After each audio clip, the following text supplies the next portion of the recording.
السلام علیکم ورحمۃ اللہ وبرکاتہ۔ آئیے اب سبق کی طرف۔ اعوذ باللہ السمیع العلیم من الشیطان الرجیم، بسم اللہ الرحمن الرحیم۔ سورۃ بقرہ کی تفسیر پہلے ہو چکی اور اب انشاءاللہ تعالی الف لام میم یہ حروف مقطعات ہیں، یعنی قطع کیے ہوئے حروف، علیحدہ علیحدہ حروف ہیں۔ یہ الف لام میم جیسے حروف مقطعات ہیں جو صورتوں کے اول میں آئے ہیں، شروع میں، یعنی ہر صورت کے شروع میں لفظ آتا ہے، صورتوں کے درمیان میں نہیں آتے۔ ان کی تفسیر میں مفسرین کا اختلاف ہے۔ بعض تو کہتے ہیں کہ ان کے معنی صرف اللہ تعالیٰ ہی کو معلوم ہے اور کسی کو معلوم نہیں، اس لیے وہ ان حروف کی کوئی تفسیر نہیں کرتے ہیں۔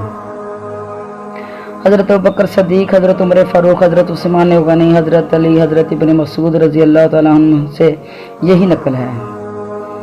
بعض لوگ کہتے ہیں کہ ان کی حروف کی تفسیر بھی کرتے ہیں، بعض لوگ ان کی حروف کی تفسیر کرتے ہیں، لیکن ان کی تفسیر میں بہت کچھ اختلاف ہے۔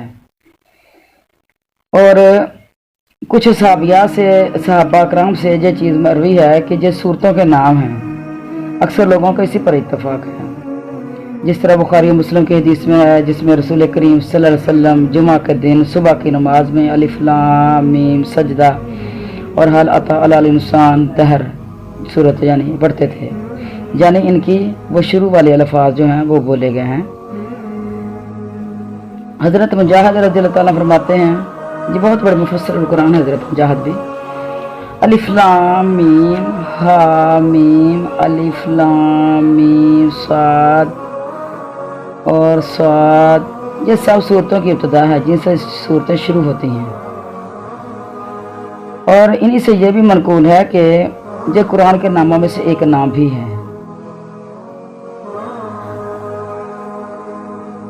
اور یہ بھی کہا گیا ہے کہ یہ صورتوں کے نام ہے، اس لیے ہر صورت کو قرآن کہہ سکتے ہیں، اور یہ نہیں ہو سکتا کہ سارے قرآن کو الف لام میم صاد ہو، کیونکہ جب کوئی شخص کہے کہ میں نے سورۃ الف لام میم صاد پڑھی تو ظاہر یہی سمجھا جاتا ہے کہ اس نے سورۃ راہ پڑھی، نہ کہ پورا قرآن پڑھا ہے۔ بعض مفسرین کہتے ہیں کہ یہ اللہ تعالیٰ کے نام ہیں۔ حضرت ابن عباس رضی اللہ تعالیٰ سے روایت ہے کہ الف لام میم اللہ تعالیٰ کا بڑا نام ہے، اور روایت میں ہے کہ ہا میم طا سین الف لام میم جو سب اللہ تعالیٰ کے بڑے نام ہیں۔ اور روایت میں ہے کہ یہ اللہ تعالیٰ کی قسم ہے اور اس کا نام ہے، اس کے علاوہ اللہ ہی زیادہ جاننے والا ہے۔ اس کے علاوہ امام ابن جریر نے بھی مختلف اقوال میں تطبیق کی ہے، جن ثابت کیا ہے کہ ان میں ایسا اختلاف نہیں ہے جو ایک دوسرے کے خلاف ہو سکتا ہے، جو صورتوں کے نام بھی ہوں، اللہ تعالیٰ کے نام بھی ہوں، صورتوں کے شروع کے الفاظ بھی ہوں، اور ان میں سے ہر حرف سے اللہ تعالیٰ کے ایک نام کی طرف اشارہ بھی اور اس کی صفتوں کی طرف بھی اشارہ ہو، اور یعنی بھی ایک ایک لفظ کے کئی کی معنی بھی قرآن پاک کے اندر آتے ہیں۔ صورتوں کے شروع میں اس طرح کے کل 14 حروف آئے ہیں۔ سبحان اللہ، ہر چیز میں اس مالک حکمت نظر آتی ہے۔ یہ یقینی بات ہے کہ اللہ کا کلام لغو، بیہودہ، بیکار، بے معنی الفاظ سے پاک ہے۔ جو جہاں لوگ کہتے ہیں کہ سرے سے حروف کے کچھ معنی ہے ہی نہیں، تو وہ بالکل غلطی پہ ہیں، خطا پہ ہیں، اس کے کچھ نہ کچھ معنی یقیناً ہیں صحیح۔ اور اس کے علاوہ بہتر تو یہی ہے کہ ان حروف کے کلام اللہ ہونے پر ایمان لائے اور یہ جانے کہ اس کے معنی ضرور ہیں جو اللہ ہی کو معلوم ہیں اور ہمیں معلوم نہیں ہوئے۔ اور یہاں ایک اور حکمت کی طرف اشارہ بھی ہے کہ ان حروف کے لانے میں قرآن کریم کا ایک معجزہ ہے جس سے تمام مخلوق عاجز ہے، باوجود یہ کہ جو حروف بھی روزمرہ کے استعمال حروف سے ترکیب دیے گئے ہیں، لیکن مخلوق کے کلام سے بالکل نرالے ہیں۔ ہاں، ان حروف کو مقرر لانے کی یہ وجہ ہے کہ بار بار مشرکین کو عاجز اور لاجواب کیا جائے اور انہیں ڈانٹا اور دھمکایا جائے، جس طرح قرآن کریم میں اکثر قصے کئی مرتبہ لائے گئے اور بار بار کھلے الفاظ میں بھی قرآن کے مثل لانے میں ان کی عاجزی کا بیان کیا گیا ہے۔ بعض جگہ تو صرف ایک حرف آیا ہے، جیسے صاد، نون، قاف، کہیں 2 حرف آئے ہیں جیسے ہا میم، کہیں 3 حروف آئے ہیں جیسے الف لام میم، कहीं 4 आए हैं, कहीं 5 आए हैं। तो ये हरूफ जो है कुरान शरीफ में बतौर मौजज़े के आए हैं।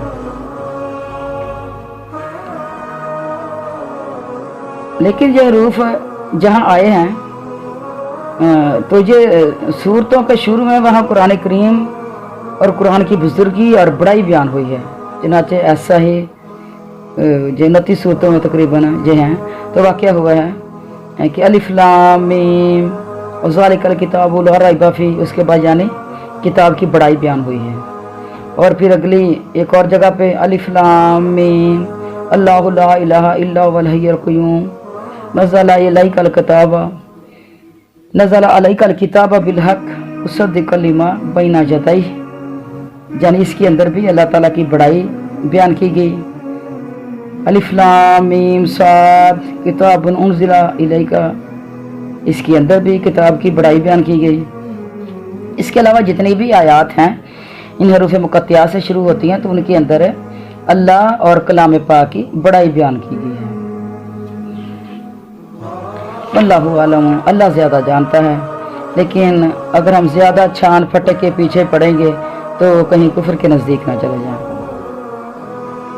जितना अल्लाह और उसके रसूल ने बताया, जो कुछ समझ में आया, जो कुछ में लिखा हुआ हमने पाया, हमने उसके ऊपर अमल किया बस। ज़ालिकल किताबु, इस किताब के, ज़ालिका ये, किताबु किताब, ला रैबा ला नहीं, रैबा शक, कोई शक नहीं, फीही इसमें, हुदल लिल मुत्तकीन, हदायत है, हुदन हदायत है, लिल मुत्तकीन मुत्तकी लोगों के लिए। लम्ज़ का मानी होता के लिए, मुत्तकी लोगों के लिए। मुत्तकीन लोग वो होते हैं जो अल्लाह की नाराज़गी से डरने वाले होते हैं। इसके अंदर ज़ालिका के मानी हाजा के भी हैं, यानी हाजा का मतलब भी ये होता है, ज़ालिका भी ये, इस किताब की तरफ इशारा। ये दोनों लफ्ज़ एक दूसरे के काम अरबी ज़बान में अक्सर आते रहते हैं।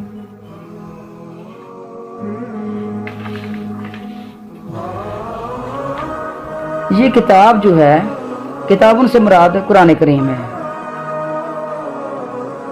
ये किताब, इसके अंदर कोई शक ही नहीं कि ये अल्लाह ताला की तरफ से नाज़िल की गई है। किताब के शुरू में ये अल्फाज बोल के अल्लाह ताला ने अपनी बड़ाई ज़ाहिर की और अपनी बात बयान की कि ये मेरी बात है, ना कि ये किसी की बात है।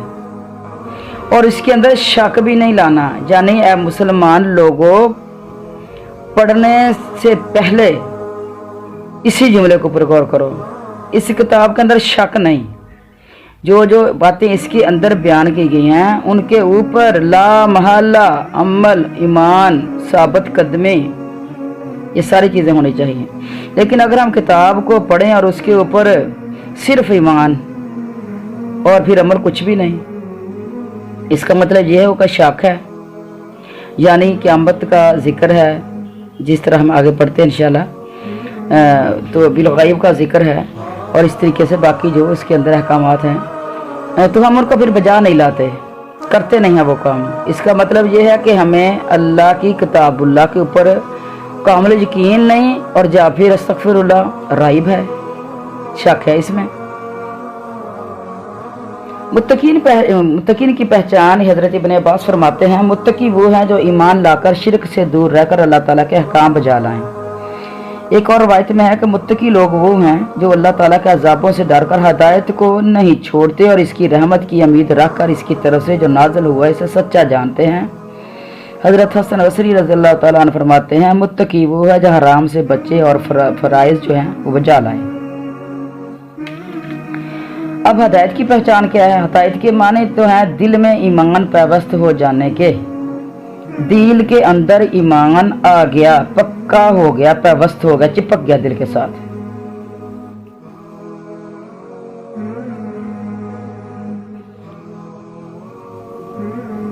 यानी तकवा के असली मानी जो है बुरी चीज़ों से बचने, मुत्तकीन तकवा से लफ्ज़ है, बुरी चीज़ों से बचने के। असल में ये वक़वी और वक़ायत से मखूज़ है। हज़रत अबई बिन काब से हज़रत उमर बिन ख़त्ताब ने पूछा कि तकवा क्या है? انہوں نے فرمایا کبھی کانٹے دار راستے میں چلے ہو، جیسے وہاں کپڑوں کو اور جسم کو بچاتے ہو، ایسے ہی گناہوں سے بال بال بچنے کا نام تقویٰ ہے۔ یعنی چھوٹے اور بڑے سب گناہوں کو چھوڑ دو، یہی تقویٰ ہے۔ ایسے رہو جیسے کینٹوں والی راہ پر چلنے والا انسان، چھوٹے گناہ کو بھی ہلکا نہ جانو، دیکھو کہ پہاڑ کنکریوں سے ہی بن جاتے ہیں۔ اللہ زینہ، وہ لوگ یؤمنون، ایمان لاتے ہیں، بالغیب، غیب کے ساتھ، بھی کے ساتھ، وہ یقیم، اور قائم کرتے ہیں، الصلاۃ، نماز، ومما، اور اس میں سے جو رزقناہم، ہم نے انہیں دیا ہے، ینفقون، خرچ کرتے ہیں۔ ینفق لفظ نفقہ، خرچ کرنا۔ اب اس کے اندر مومنین کی نشانیاں بتائی گئی ہیں۔ وہ لوگ ہیں جو غیب کے اوپر ایمان لاتے ہیں۔ غیب سے مراد ہے اللہ تعالیٰ پر، فرشتوں پر، کتابوں پر، رسولوں پر، قیامت پر، جنت اور دوزخ پر، ملاقات پر، یعنی اللہ کی ملاقات پر، مرنے کے بعد جی اٹھنے پر ایمان لانا۔ حضرت قتادہ رضی اللہ تعالیٰ کا بھی یہی قول ہے، اور حضرت عبداللہ بن عباس وہ مفسر قرآن ہیں، انہوں نے فرمایا کہ اس سے مراد پوشیدہ چیزیں ہیں جو نظروں سے اوجھل ہیں، جیسے جنت، دوزخ وغیرہ، اور وہ امور جو قرآن پاک میں مذکور ہیں۔ ابن عباس فرماتے ہیں اللہ کی طرف سے جو کچھ آیا ہے وہ سب غیب میں داخل ہے۔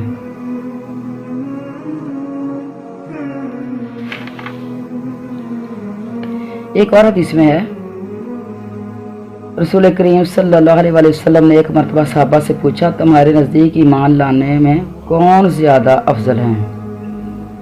انہوں نے کہا فرشتے۔ فرمایا وہ ایمان کیوں نہ لائیں، وہ تو اپنے رب کے پاس ہی ہیں۔ لوگوں نے کہا پھر انبیاء۔ فرمایا وہ ایمان کیوں نہ لائیں، ان پر تو وحی نازل ہوتی ہے۔ کہا پھر ہم۔ فرمایا تم ایمان قبول کیوں نہ کرتے جبکہ میں تمہیں موجود ہوں؟ سنو میرے نزدیک سب سے زیادہ افضل ایمان والے وہ لوگ ہیں جو تمہارے بعد آئیں گے، صحیفوں میں لکھی ہوئی کتاب پائیں گے اور اس پر ایمان لائیں گے۔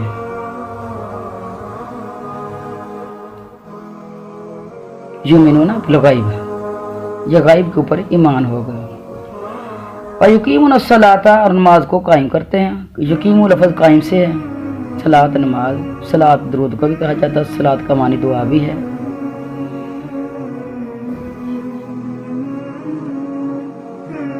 نماز کو قائم کرنے والے ہیں۔ حضرت ابن عباس فرماتے ہیں فرائض نماز بجا لانا ہے۔ فرائض نماز یہ نماز پڑھنا ہے، رکوع، سجدہ، تلاوت، خشوع اور توجہ کو قائم رکھنا، نماز کو قائم رکھنا ہے۔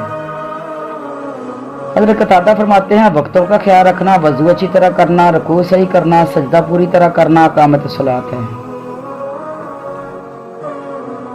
اور ایک اور مفسر بیان فرماتے ہیں وقت کی نگہبانی کرنا، مکمل طہارت کرنا، رکوع سجدہ کرنا، پورا کرنا، تلاوت اچھی طرح کرنا، تحیات اور درود شریف پڑھنا، اقامت الصلاۃ ہے۔ حضرت ابن عباس فرماتے ہیں مما رزقناہم ینفقون کے معنی زکوٰۃ ادا کرنے کے ہیں، لیکن حضرت قتادہ رضی اللہ عنہ فرماتے ہیں یہ مال تمہارے پاس اللہ تعالیٰ کی امانت ہے، عنقریب تم سے جدا ہو جائے گا، اپنی زندگی میں اسے اللہ کی راہ میں لگا دو۔ حضرت امام ابن جریر فرماتے ہیں یہ آیت عام ہے، زکوٰۃ کو اہل و عیال میں خرچ اور جن لوگوں کو دینا ضروری ہے ان سب کو بھی دینا شامل ہے، اس لیے کہ پروردگار نے ایک عام وصف بیان فرمایا ہے، عام تعریف کی ہے، لہٰذا ہر طرح کا خرچ شامل ہوگا۔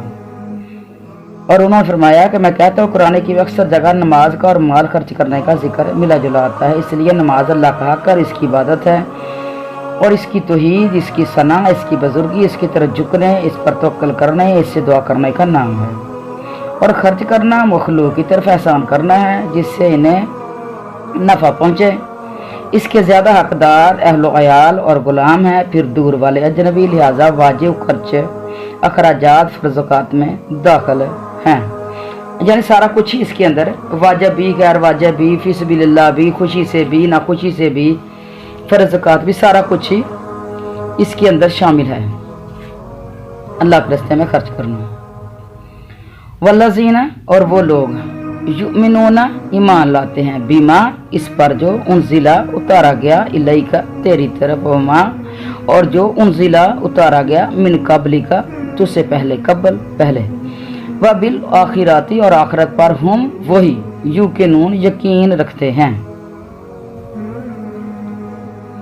ईमान वाले कौन लोग हैं? ए नबी जो तेरे ऊपर उतारा गया, अल्लाह ने जो कुछ तुम्हारे ऊपर नाज़िल किया और तुझसे पहले की अंबिया पर नाज़िल किया, वो इन सब की तस्दीक करते हैं। ऐसा नहीं है कि वो किसी को माने और किसी से इनकार कर दें, बल्कि अपने रब की सब बातों को मानते हैं। आखिरत पर भी ईमान रखते हैं, यानी मरने के बाद जी उठने पर, जन्नत और दोज़ख पर, हिसाब व मीज़ान, सबको मानते हैं। क़यामत चूँकि दुनिया के फना होने के बाद आएगी, इसलिए इसे आखिरत कहते हैं। वह आखिराती हूँ युकिनून, आखिरत पर उनका यकीन है, उनका ईमान है। बुखारी मुस्लिम में है, रसूल करीम सल्लल्लाहु अलैहि वसल्लम ने फरमाया, 3 शख्सों को दोहरा अजर मिलेगा। एक अहले किताब जो अपने नबी पर ईमान लाएं और मुझ पर भी ईमान लाएं। दूसरा वो गुलाम जो अल्लाह ताला का हक अदा करे और अपने मालिक का भी। तीसरा वो शख्स जो अपनी लौंडी को अच्छा अदब सिखाए, फिर इसे आज़ाद करके इससे निकाह कर ले।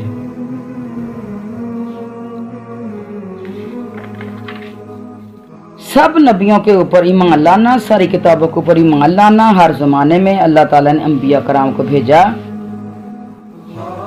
उनके ऊपर भी किताबचे सहीफे नाजिल हुए, और हमारे नबी के ऊपर भी जो कुछ हुआ, सारे नबियों ने अपनी तबलीग का हक बदरजा उत्तम पूरा किया।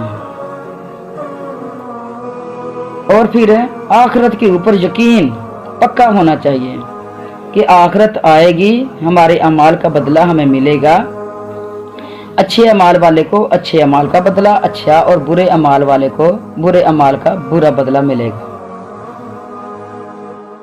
उलाइका यही वो लोग हैं, अला हुदम मिर रब्बिहिम, अला पर हुदन हदायत पर, मिर रब्बिहिम अपने रब की तरफ से, मिन का मतलब होता से, व उलाइका और यही वो लोग हैं, उल मुफलिहून कामयाब होने वाले, फलाह पाने वाले,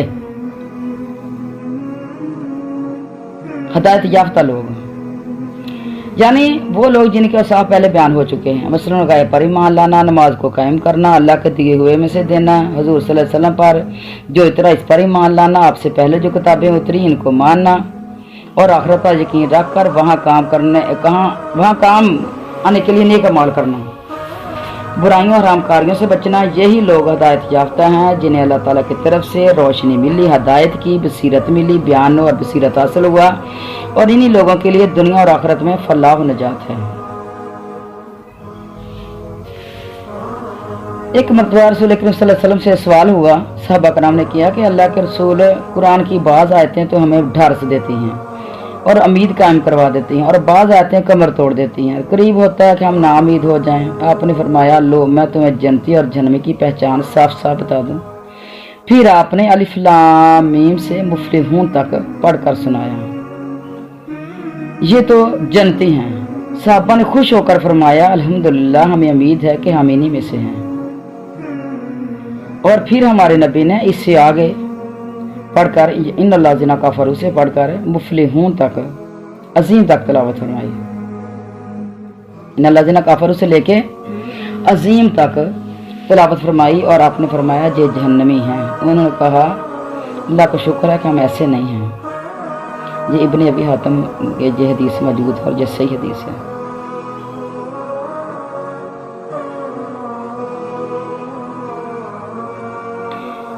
इन अल्लाज़ीना काफरू, जिन काफरों को, इन अल्लाज़ीना बेशक, इन्ना बेशक, अल्लाज़ीना वो लोग जिन्होंने काफरू कुफर किया, सवाउन बराबर है, अलैहिम इनके ऊपर, अनज़रता हूँ खा तू उन्हें डरा, अमलम तुनज़िरहुम या ना डरा, ला युमिनून वो ईमान नहीं लाएंगे।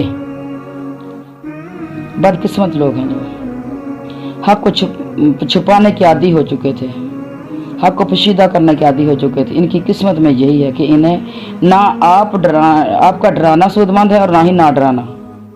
ये कभी अल्लाह ताला की वही की तस्दीक नहीं करेंगे जो आप पर नाजिल हुई है। एक जगह सूरत बकरा के अंदर अल्लाह ताला फरमाते हैं, یعنی ان اہل کتاب کے پاس اگرچہ تمام دلائل لے آؤ تاہم وہ تمہارے قبلہ کو نہیں مانیں گے، یعنی ان بد نصیبوں کو سعادت حاصل ہی نہیں ہوگی، ان گمراہوں کو ہدایت کہاں سے ملے گی؟ تو اے نبی ان پر افسوس نہ کر، تیرا کام صرف رسالت کا حق ادا کر دینا اور پہنچا دینا ہے۔ ماننے والے نصیب وار ہیں اور وہ مالا مال ہو جائیں گے، اور اگر کوئی نہ مانے تو نہ صحیح، تیرا فرض ادا ہو گیا، ہم خود ان سے حساب لے لیں گے، تو صرف ڈرا دینے والا ہے، ہر چیز پر اللہ تعالیٰ ہی وکیل ہے۔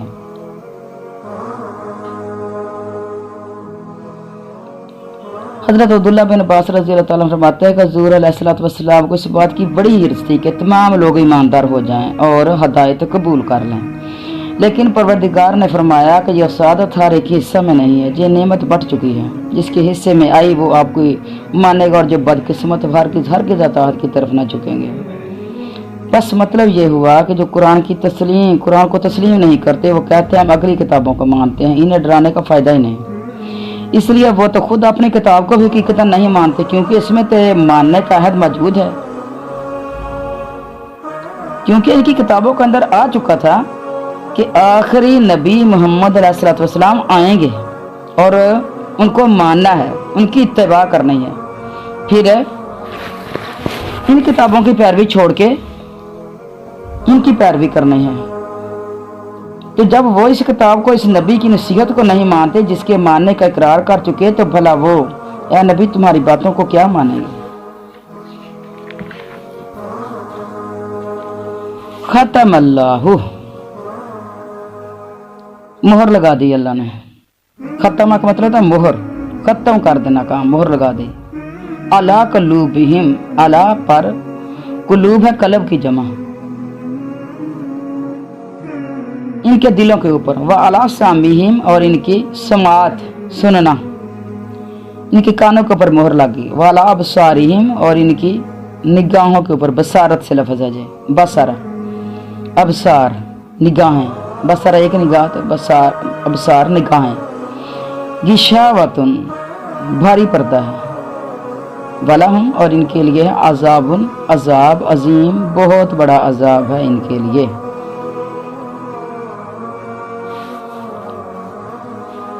مہر کن لوگوں کے دلوں پر لگتی ہے؟ حضرت صدی رضی اللہ تعالیٰ فرماتے ہیں، یہ ابن ابی حاتم ہے یہ حدیث، ختم سے مراد ہے طبع، یعنی مہر لگا دی۔ حضرت قتادہ رضی اللہ تعالیٰ عنہ فرماتے ہیں، یعنی ان پر شیطان غالب آ گیا اور اس کی ماتحتی میں لگ گئے، جہاں تک کہ مہر اللہ ہی ان کے دلوں کے اوپر لگ گئی اور ان کے کانوں پر لگ گئی اور آنکھوں پر پردہ پڑ گیا، ہدایت کو نہ دیکھ سکیں گے، نہ سن سکیں گے، نہ سمجھ سکیں گے۔ حضرت مجاہد رحمۃ اللہ علیہ فرماتے ہیں کہ گناہ لوگوں کے دلوں میں بستے جاتے ہیں اور انہیں ہر طرف سے گھیر لیتے ہیں، بس یہی طبع اور ختم یعنی مہر ہے۔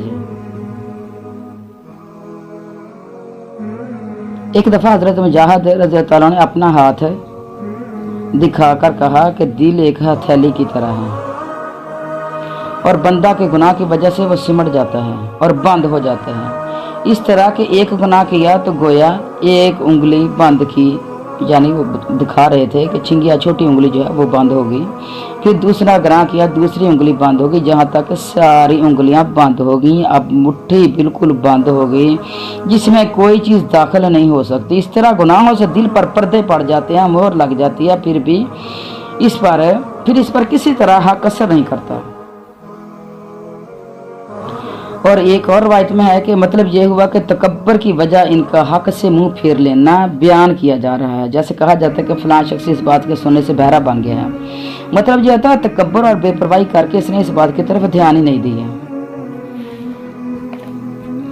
قرآن پاک میں ایک جگہ ارشاد ہے سورۃ النساء کے اندر، بل طبع اللہ علیہا بکفرہم، بلکہ ان کے کفر کی وجہ سے اللہ نے ان پر مہر لگا دی۔ حدیث پاک میں ہے کہ اللہ تعالیٰ دلوں کو الٹ پلٹ کرتا رہتا ہے، اور ہمارے نبی کریم علیہ الصلوۃ والسلام نے ہمیں دعا سکھائی ہے، یا مقلب القلوب ثبت قلوبنا علی دینک، اے دلوں کو پھیرنے والے ہمارے دلوں کو اپنے دین پر قائم رکھ۔ یہ دعا اکثر اپنی دعاؤں میں مانگا کرو، صبح شام کے اذکار میں اگر اسے شامل کر لو، نہیں تو ایک دن میں ایک دفعہ ہی مانگ لی جائے، اور اللہ سے یہ نیت کر کے کہ اللہ میرے دل کو اسلام کے اوپر ثابت قدم رکھ دینا، جو قرآن میں نے پڑھا اس قرآن کے اوپر اس کو ثابت قدم رکھ دینا، اللہ میرے دل کو ثابت قدم رکھ دینا۔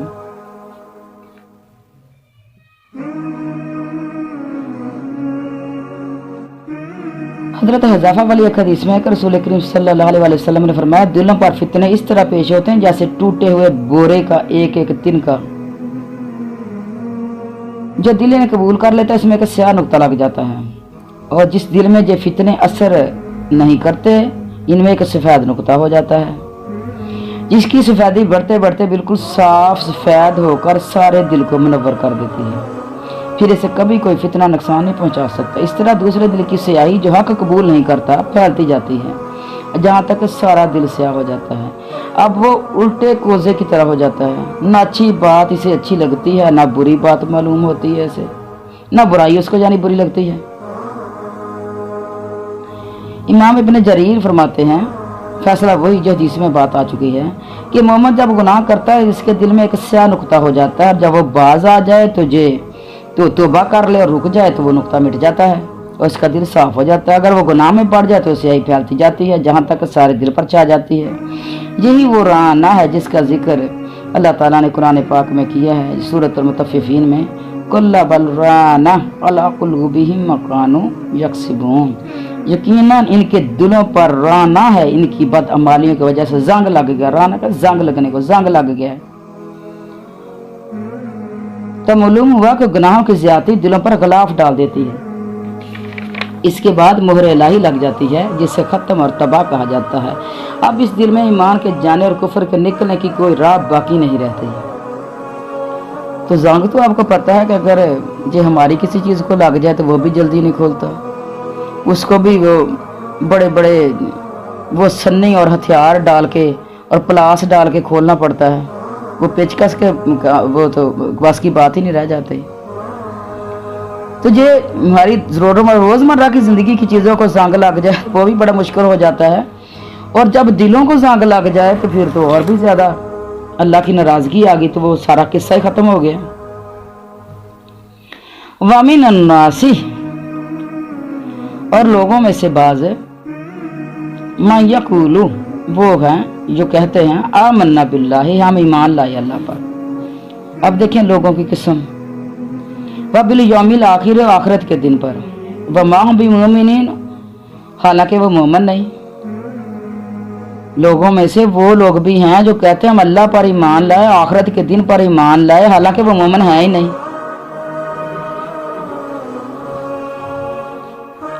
استغفر اللہ، جو منافق ہے، جو منہ سے کہتا ہے کہ میں مسلمان ہوں لیکن اس کے اندر اسلام ہے ہی نہیں۔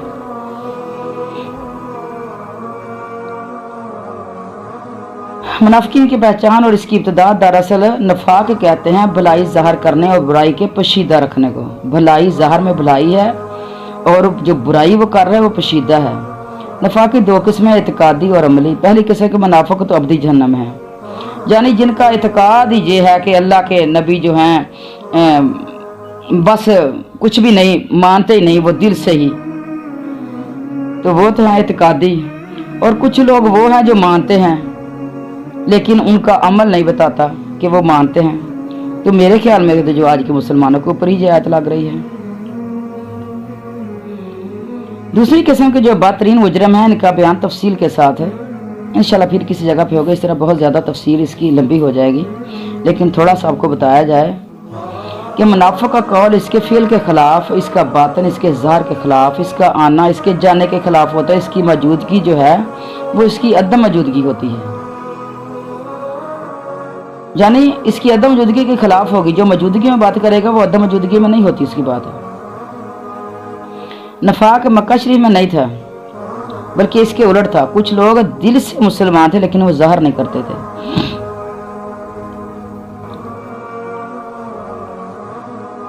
بظاہر تو وہ کافروں سے چپ کر جاتے تھے لیکن وہ دل میں مسلمان ہوتے تھے۔ جب نبی کریم علیہ السلام ہجرت کر کے مکہ چھوڑ کے مدینہ تشریف لائے تو وہاں پر اوس اور خزرج کے قبائل تھے، اور ان لوگوں کو آپس میں اختلاف تھے، गर्ज कि इस जमात की क़याम की इब्तिदा ऐसे हुई कि मदीना शरीफ के यहूदियों के 3 कबीले थे, बनु कैनका, बनु नुज़ैर और बनु कुरैज़ा।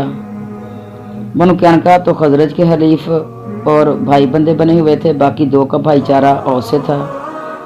जब जंग बदर हुई और इसमें परवरदिगारी आलम ने अपने दीन वालों को गालिब किया, शौकत तो शान इस्लाम ज़हार हुई, तो मुसलमानों का सिक्का जम गया, कुफर का जोर टूट गया। तब ये नापाक ग्रोह कायम हुआ। इनका जो बड़ा था अब्दुल्ला बिन अबी सलूल, अब्दुल्ला बिन अबई मुनाफिक के नाम से पहचाना जाता है। ये खजरज के कबीले से है, लेकिन औस और खजरज दोनों इसे अपना बड़ा मानते थे। ये पहले इसको सरदार बनाने वाले थे, बस हमारे नबी का जब ज़हूर हुआ तो फिर ना लोगों को रुख इस्लाम की तरफ फिर गया और फिर इसके ऊपर वो सरदारी का ताज जो है ना वो ना पहना गया, जो दिल के अंदर ये बुग़्ज़ रखता था। ये यहूदियों में सिर्फ हज़रत अब्दुल्ला बिन सलाम ने सच्चे दीन को कबूल किया था।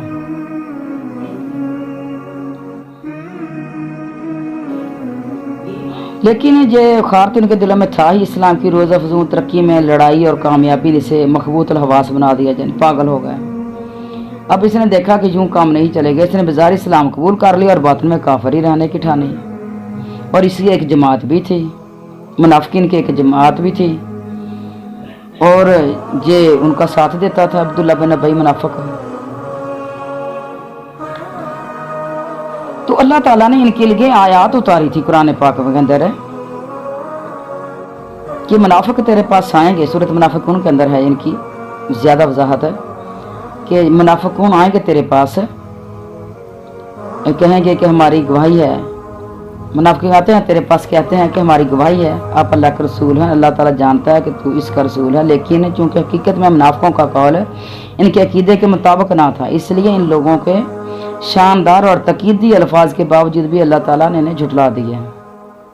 और सूरत मुनाफिकून में ही आता है, यानी अल्लाह ताला गवाही देता है कि बिल यकीन मुनाफिक झूठे हैं, वो ईमानदार नहीं हैं, वो अपने ईमान को ज़ाहिर करके अपने कुफ्र को छिपाकर अपनी झालत से अल्लाह ताला को धोखा देते हैं और इसे नफ़ा देने वाली और अल्लाह के यहाँ चल जाने वाली कारीगरी ख्याल करते हैं। लेकिन ये कारीगरी नहीं चलेगी, अल्लाह के यहाँ ये कारीगरी नहीं चलेगी। इनका ये फेल चाहे किसी को दुनिया में धोखा दे भी दे, लेकिन दर हकीकत वो खुद अपने आप को धोखा दे रहे हैं, क्योंकि वह इसी में अपनी भलाई और कामयाबी जानते हैं। और दरअसल ये सब इनके लिए इंतहाई बुरा अज़ाब और गज़ब इलाही होगा, जिसके सहने की इनमें ताकत ही नहीं होगी। बस ये धोखा, ये हकीकतन ये वबाल इनके ऊपर ही होगा।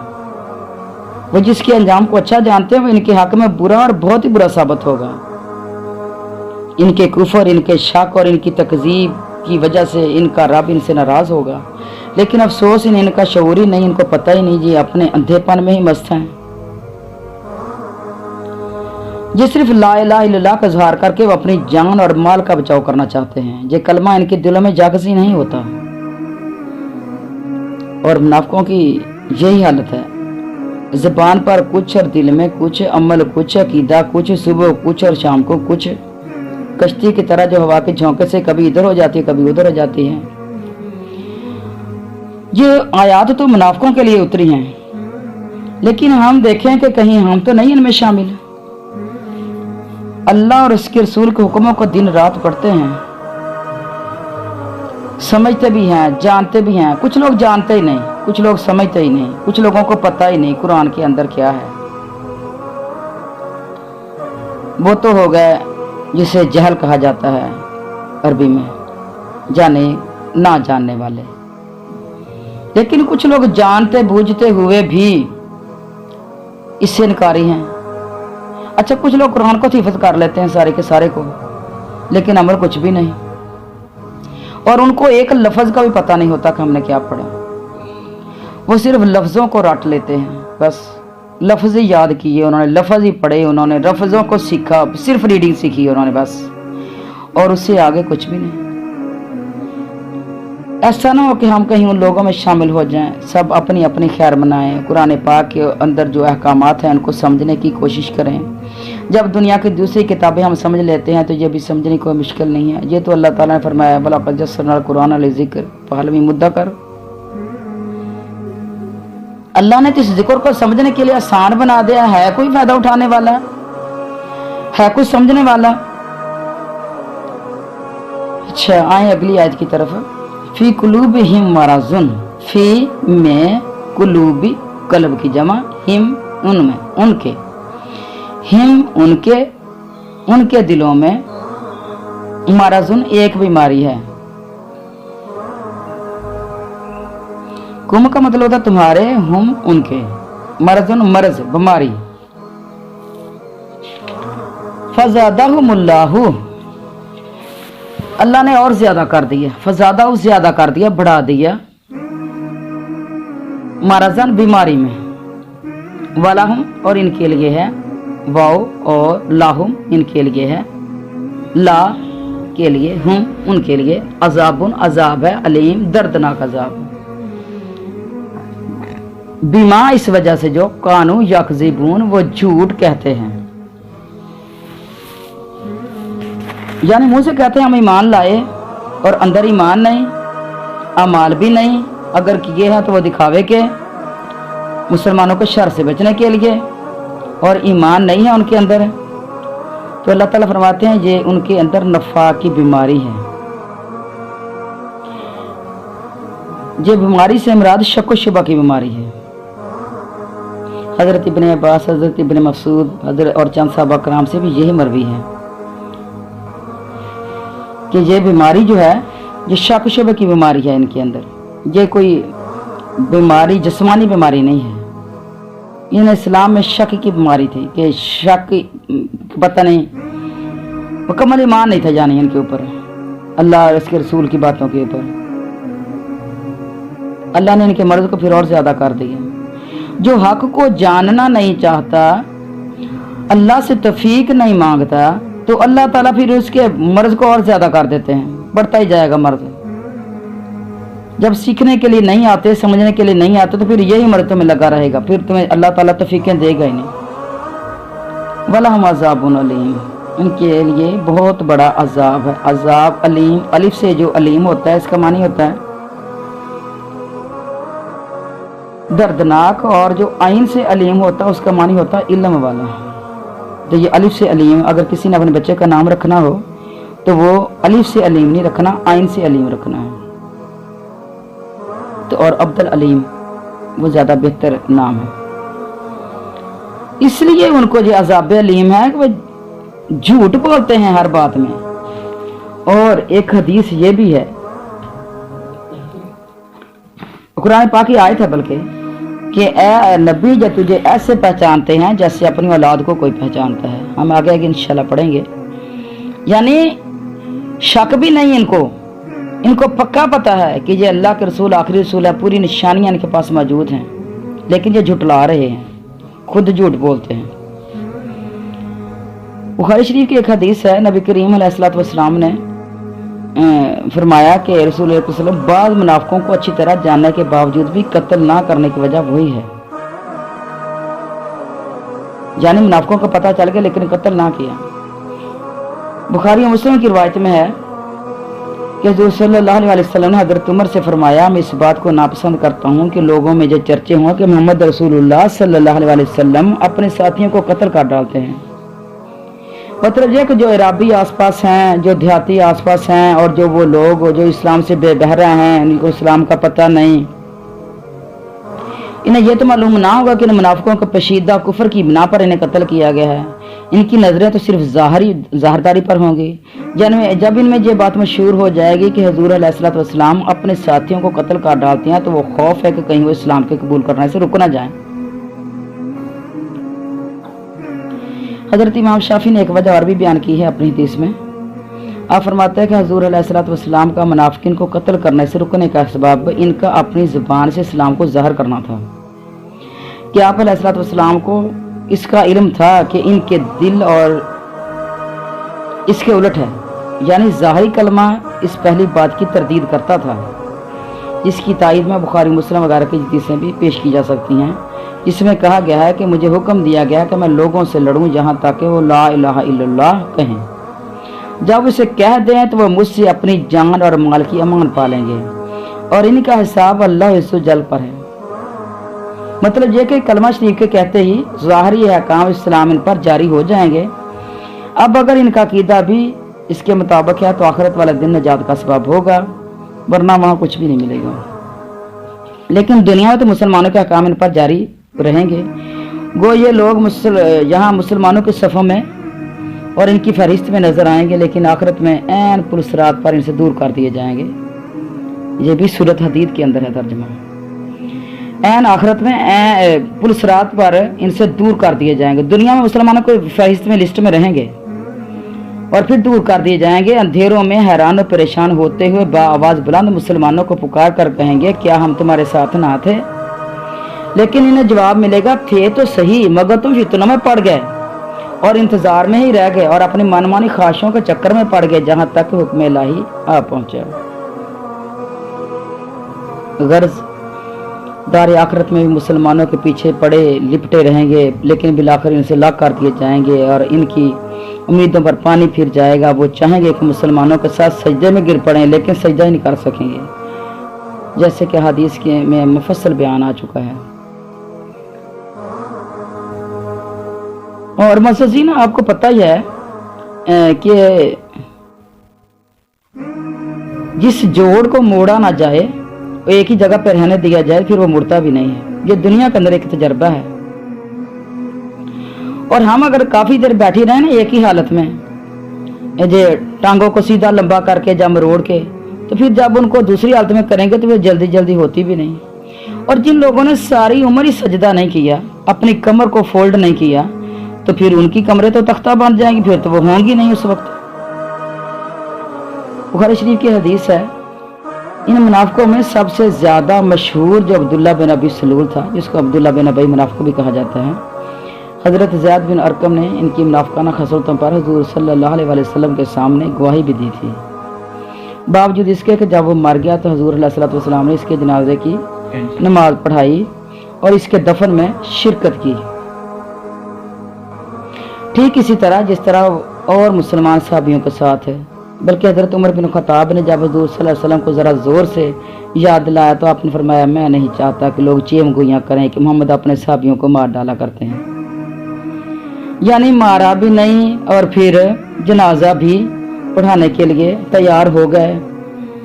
और एक हदीस में आता है कि आपने पढ़ा भी दिया, और एक हदीस में आता है कि आपने नहीं पढ़ाया, अल्लाह ने मना फरमा दिया। और इंशाल्लाह आगे पढ़ेंगे कुरान पाक के अंदर कि अल्लाह ताला ने फरमाया कि ऐ नबी, अगर तू इसके लिए 70 मरतबा भी मगफरत की दुआ मांगे तो मैं इसको नहीं माफ़ करूँगा।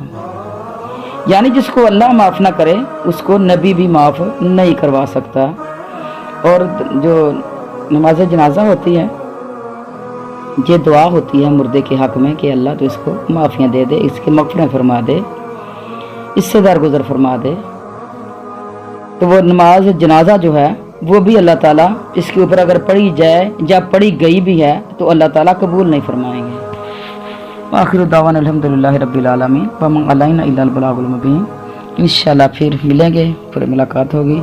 अस्सलाम वालेकुम व रहमतुल्लाहि व बरकातहू।